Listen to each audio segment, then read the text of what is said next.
Hi, my name is Liz, and you're watching for Booking Out Loud.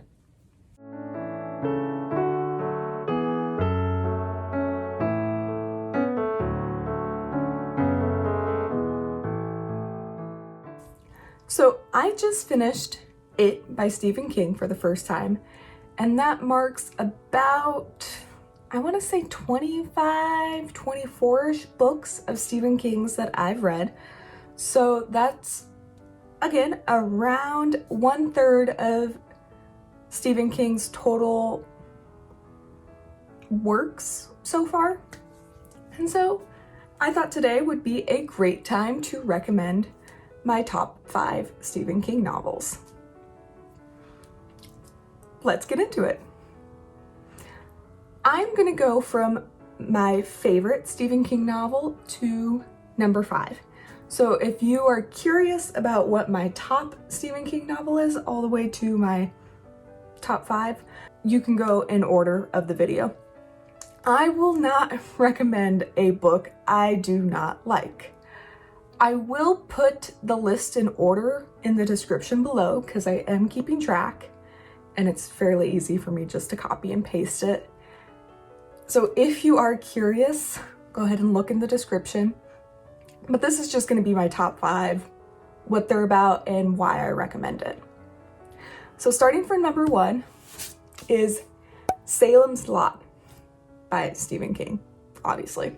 So Salem's Lot is Stephen King's second novel, and I actually read it before I read Carrie because vampires excited me before a girl getting bullied did for some reason. But Salem's Lot is about an author, Ben, who decided to go back to his childhood home, Jerusalem's Lot, Salem for short, to write a novel based on a mansion there called Mornston's Manor, Mornston's Lot, something about Morrison's. And it's this famous house that actually housed a killer. And he thought it would be a great idea to write a novel about that. Once he gets there, he rekindles a romance with a woman named Susan, and his visit coincides with a priest named Callahan and his, I guess, apprentice, his boy, some kid he picked up named Mike. So these 4 characters are kind of the main protagonists: Susan, Ben, Mike, and Callahan. And they're all in Salem's Lot at the same time.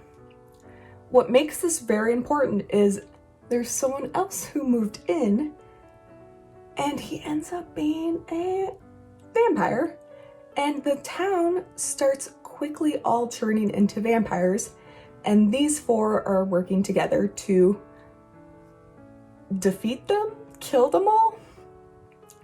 It was awesome. I loved it. It was full of adventure, mystery, horror, and Stephen King has done a great job with this genre, and he actually did a follow-up in a series that I recently finished called The Dark Tower. But Callahan and Jerusalem's Lot actually make a reappearance in that series, and I thought it was done very well, combining his universe, the Stephen King universe, the Stephen King multiverse. But I really enjoyed that part of the series, especially because this is still my favorite Stephen King novel. I do suggest it if you like action-packed adventure, you like mystery, and of course horror, because it has it all. So Salem's Lot, Stephen King. My second favorite Stephen King's novel is 11/22/63. It is a very chunky book, and it was actually one of my first long audiobooks. I think it was like 40 hours or 60 hours. I read it going back and forth to work and school when I was in my master's program, and it was such a good book to read on audio. It really keeps you on the edge of your toes. But it is about our main character, Al. He is an English teacher who's very unsatisfied with his job. And he discovers one day that there is a portal in his town, a time portal. And it takes you back to September 9th, 1952, 53. Wow, I was so wrong. November 9th, 1958. So this portal and time jumping does have a couple of rules. You can change history, you can change events, and if you go back to your present time, you will only have missed 2 minutes, but you still age yourself. And I think I'm missing a couple. It's been a while. But Al decides to stay in the past until the Kennedy assassination, thinking that it will fix quite a bit for him and his future. So first of all, he has to discover where and when he has to be a couple of years in the future. He has to find a place for himself. He has to find a way to live. And he has to wait for this particular date. The way that King writes Al jumping from the past to the future to how Al handles this newfound power was really insightful. And also, as a history buff like myself, it was just a very intriguing read. And for Al, who knows what's going to happen in the future, it was just very interesting to see a pretty well developed idea on how someone would act in the past, knowing the events that will happen in the future, but on an everyday scale. Because this guy lives, 5 years in the past, trying to make it to this date without ruining everything. And he's just trying to be a regular guy until he's not. So I highly suggest it if you are a sci-fi history buff and if you have time. So 11/22/63. Really good book and pretty outside of what Stephen King usually writes. My next book is a more recent read for me. I just finished the Bachman Books by Stephen King's pseudonym, Richard Bachman, which contain 4 of his novellas books, which is Rage, The Long Walk, Roadwork, and The Running Man. And he has one more which is thinner, and I have not read that yet. But in particular, I want to talk about The Long Walk. The Long Walk is amazing, point blank. I loved it. It is about the distant but near future in a dystopian world where every year 100 young men are either chosen or apply to participate in the Long Walk, which is an event that takes place yearly. And these 100 men basically walk together for as long as possible at a rate of 4 miles an hour until they cannot walk anymore at 4 miles an hour. There's no stopping, no rest. They get food every 12 hours, 24 hours, one of those. But they do get food periodically and water. But that's it. And it's a psychological horror, really, because you're really getting into these boys' mind. The idea is, too, that they want to participate in the Long Walk because if you finish first out of 100, you get a wish granted. Point blank. Any wish. You could wish for unlimited wealth. You could wish for a nice house. That's it. And It's a really interesting take because each boy knows that if they can't make it, they'll get shot and killed. So it's an interesting take on sporting events. It's an interesting take on overcoming limits and also the power of support and supporting each other, because even though the long walk is an individual event, supposedly, these boys end up making groups with each other and trying to convince each other that they'll make it, even though they know only one will win. It was a very thoughtful novella, and it was gross. They really go into depth describing each boy's death, and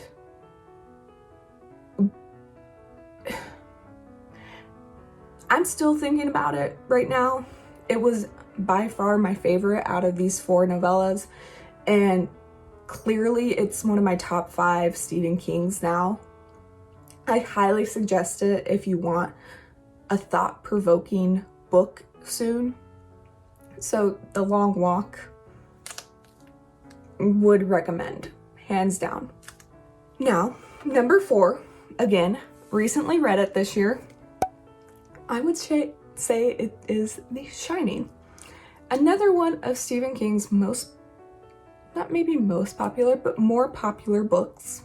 He did an amazing job depicting a man's, I guess, descent into madness in this book.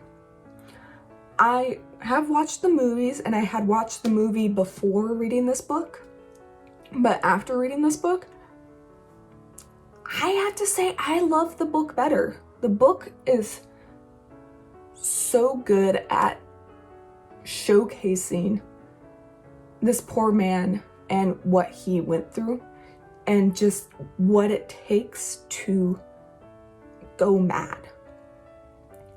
And also you have this great element of The Shining, which this book is called, and what I really think Stephen King wanted to highlight, and the movie completely misses it.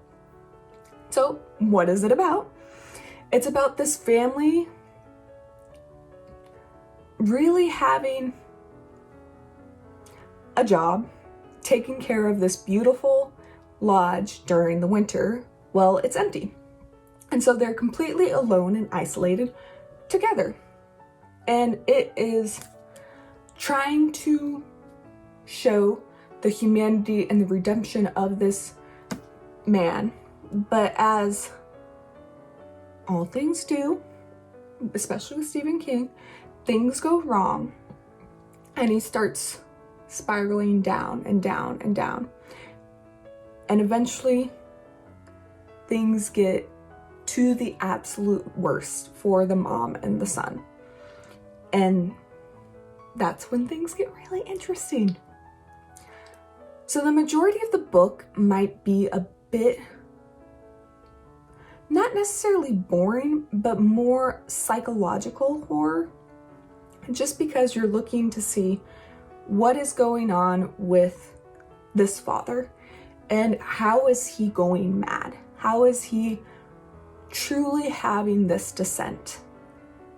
And then the action doesn't take place until the very end of the book, which Stephen King does so well because you have humanity in every single character. You truly feel that action and that horror at the end when things go from bad to worse to awful. So I highly recommend this book. If you've seen the movie and you like the movie, read what it's based on and how it differs so much. Now, number 5 is hands down Dolores Claiborne by Stephen King. This is a really weird one to like, and I admit I'm a weird person, point blank, but Dolores Claiborne is just something that I like and I can't explain it. It is about a woman kind of confessing to murdering her husband.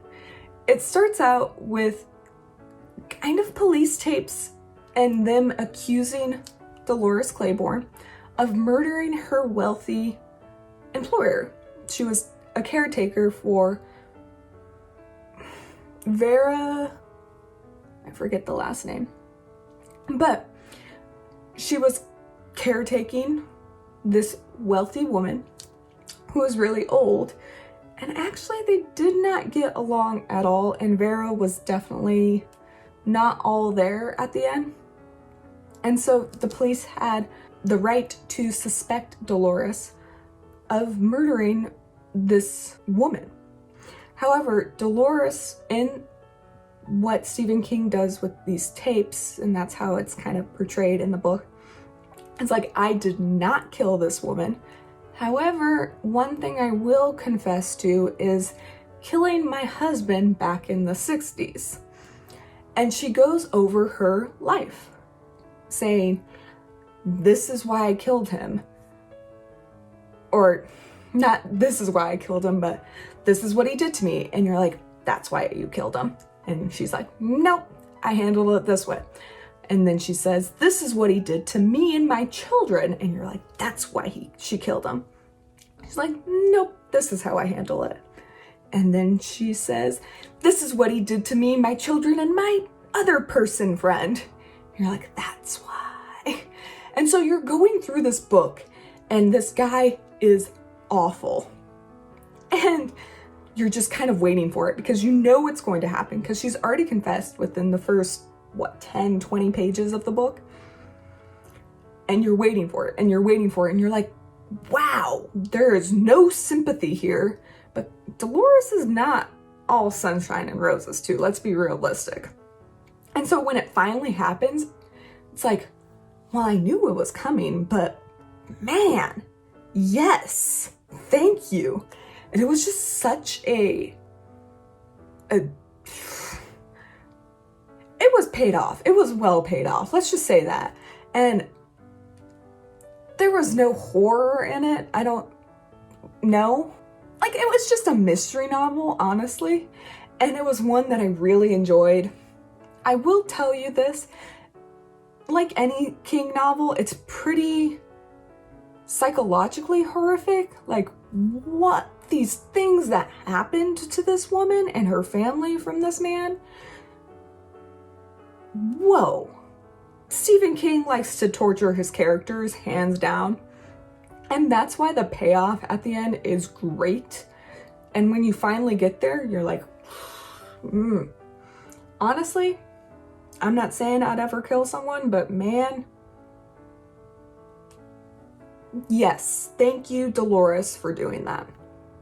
And again, she's not all sunshine and roses, but at least she did that. So that's why this one is number 5 on my list, and I do suggest it if you're looking for a weird off-the-cuff mystery and you're okay with an author kind of torturing their characters. This is not a bad one to pick up. And it's not an awful amount to read either. So those are the 5 books I personally recommend from Stephen King and my 5 current top Stephen King novels. They'll probably change as I continue finishing up Stephen King's works. And maybe in 20 more books, I'll do another top 5 and see if they've changed at all. But I hope this was beneficial for someone and you have some good recommendations. Have a wonderful October day, or just day. Bye.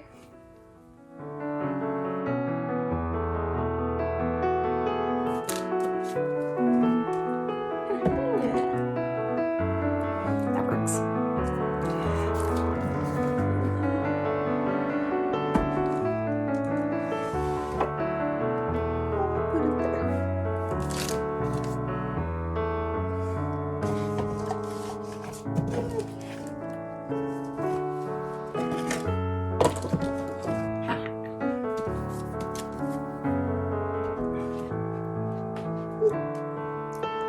There you go, Dolores Claiborne.